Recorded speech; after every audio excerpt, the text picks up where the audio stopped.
Welcome back, 431, 730 AM, 102.9 FM, WTNT. Andy Parks and Fred Grandy live from the Washington Times. And on this Thursday afternoon at this time, we always check in with Katherine Timpf, the editor at Times247.com. Hello, Katherine. Hello.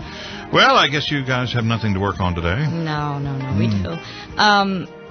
New York Communities for Change, which is the name of a rebranded Acorn office in Brooklyn. Oh, that's right. Is unionizing or working to unionize fast food workers. Oh, yeah. Yeah. I'm sure that's going to go off well with McDonald's and Wendy's. And Right. Well, there's a pretty funny quote in here from this cashier at McDonald's. This lady says, "I feel like I deserve $15 an hour. I work very hard." Yeah. A cashier at McDonald's. When I used to do traffic and fly in the helicopter, I made $15 an hour to do that. Yeah. And there was a little more risk involved. Yeah, just a little bit. Depending on where this McDonald's is that she's working. Yeah, but you never supersized anything. So there are skills involved. Yeah, there really are skills. By the way, do you know what the going rate at McDonald's is these days? It's usually somewhere around just minimum wage. No, it's a little more than that. Is it? Yeah, well, in New York it would be. I mean, I've actually seen signs out in front of McDonald's. I guess when things get a little tough and they really can't find workers, they're paying a little more than minimum wage. You know, $9-10 an hour. What's minimum wage? 7 something? It's different. It depends on the state. San Francisco, it really it's does. over $10. There's a federal minimum. Francisco. Yeah, that's one of the highest in the country. But this is probably the SEIU, right? Service Employees International. Yeah, I'm sure. I'm sure. Yeah. They've been doing a lot of things lately. Very tight with the Obama administration. Oh, very, very, very tight. Yep. You know what that would do to the price of? Well, first of all, the dollar menu would be gone. Well, that's what happened in San Francisco with the subway. They had this huge. It's like 10.25 or 10.24 in San Francisco, and they stopped doing $5 footlongs in San Francisco, and they said, "Sorry, we can't make any money because we have to pay our workers, the workers too much." Yeah. So I mean, and think about this: if you walk into your average McDonald's or Wendy's or Burger King, and you actually look around and you see the number of employees, the sheer number of employees at any given moment, you see at least 10, 10 or 12 people in there. All right, so if you take $1 or $2 or $3 or $4 and add that, multiply that, and then do it hourly. Look at the cost you've added, not including the payroll tax, the additional taxes that have to be paid by the business on that payroll. And you've just inflated your product, 20%, 30%, 40%? I don't know. I'll tell you what will happen to the people that run these franchises and have to staff these employee needs is they'll go to part-time employees. Mm-hmm. They will find a way to get under the threshold of hour and wage. I mean, you've already seen this. There's a story about a guy from Applebee's who did the same thing. He was anticipating Obamacare, and he owns a bunch of restaurants in New York, as a matter of fact. Mm-hmm. Very successful entrepreneur. And he said, well, here's what I'm going to do. I don't want to fire anybody, so everybody becomes a part-time employee, and I'm not going to raise prices. Yeah, but if they're unionized, that's going to be a whole different story. Well, first of all, if they succeed. Yeah, that's really tough. I mean, that's like Walmart. There have been efforts to unionize Walmart forever, and they just haven't been successful. So we have Obama's second term. So I mean, nothing really would surprise me. Yeah, nothing. For sure. All right, what else you have? It's that PETA is suing a restaurant over a foie gras burger. It's where they force feed the duck. Yeah. His liver. It's the duck's liver. They force feed it so it gets all fatty and delicious or whatever. Yeah. And I don't really know how to pronounce it. Foie gras. I don't eat stuff like that. Fred speaks French. Yeah. Oh, yeah. Not me. It's his favorite tongue. And it's funny that one of the PETA, the representative said, no restaurant can act outside of the law in illegally selling the diseased livers of abused birds. Hey, Fred, I don't have a problem with that, do you? No. As a matter of fact, if you go see the movie Hitchcock, Alfred Hitchcock was addicted to foie gras. Was he really? He would import it from France, and he would sit and eat, especially when he was nervous. He would eat entire tins of it at one sitting. So they're ducks.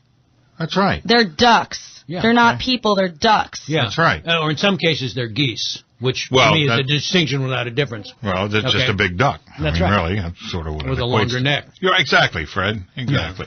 Yeah. And then, of course, you would progress to, giraffe, because they have even longer neck. That's something different. Anyway. All right, welcome to Animal Talk. And please, continue. What else? Well, Pelosi is saying that the people have spoken, they want higher taxes. No, I know that. I know that. Actually, only 61 million people have spoken. The other 58 million that voted that night actually didn't want. And I'm not even certain everyone voted knew what they were really doing. There's a big surprise. Yeah. You're actually suggesting, Catherine, that the American electorate is not fully informed? I told Andy, I do comedy, and there's this guy who's really involved. He did all these shows to benefit Obama. Like, a couple days after the election, he tweeted, Can somebody explain what is Palestine? Did anyone think it was a country? Yeah. Retweet if you thought this was a country. I don't get it.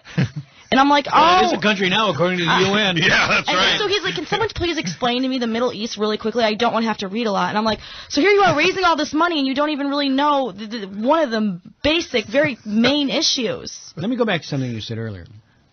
Catherine does comedy. She does stand-up. Yeah, I do stand-up All comedy. right. Yeah. That's something that we share. Yeah. Yeah. You do? Absolutely. I did it on the floor of Congress for 8 years. Oh, yeah, that's true. That's right. By the way, the pay is great. Yeah. Oh, yeah. Yes. And you know what? He's really not buying. Yeah, in the floor of Congress, I'm sure. But I can't really get that gig, yeah. so. Yeah, well, you could try. What else do you have? Boehner's warning, basically, the fiscal cliff is not a game. It's not a game. And it's just, even our own president, I heard you talking about earlier, he's going to be on vacation. Well, yeah, if it happens, the president would be in Hawaii on his 20-day vacation that will cost $4 million from, when you add everything in. So that would look a little, I think that would look a little ugly to the American people, to the middle class he so loves and wants to be a part of and protects. This is directly to you. Mm-hmm. Okay. If we went over the fiscal cliff and these cuts kicked in and the Bush tax cuts were repealed, what would your life be like? Would it be so terrible? I mean, we would now have a enforced spending cut, which is something we never have. We have a promised spending cut. I mean, it's not so much, it's just like one more step closer, further into ruin, essentially. I mean, I don't know what's going to happen. I don't think they're going to agree on anything, or else I think if anybody, the GOP will cave. Well, then the argument should be that we should go over the cliff. Well, that's my point. Yeah. Because is it better to avoid the chaos and push it off to another 6 months, which is the default position for Congress, or face the music right now? Yeah. And I'm asking you because obviously you've probably got more at stake than a couple of geezers like us. Yeah, really. I mean, you're a young 24-year-old lady. Honestly, I think that any small little thing that they could do isn't going to really fix any of the problems. I mean, any tweak here, they're talking about, raising taxes on the wealthy. That's not going to really do anything. Well, it's not going to solve I mean, the there's long-term problem. such fundamental issues that need to be addressed, whether it's before or after, or, Yeah. All right, we have run out of time for the day because we have to go. We got to go to Boyer because Boyer's got the whole story on the lunch. I was just warming up here. Yeah, I know. Yeah. I know. Yeah. But she hadn't finished her set. Come back. It's got do the it light. Again. Yeah. Yeah. We'll talk to you tomorrow, right? Yep. Thank you. Katherine Timpf, editor of Times247.com. Go there. Check it out. It's a collection point from around the world of all the prime news stories. All right. We have Dave on the line. All right, we're going to go right to Dave. Dave Boyer is here.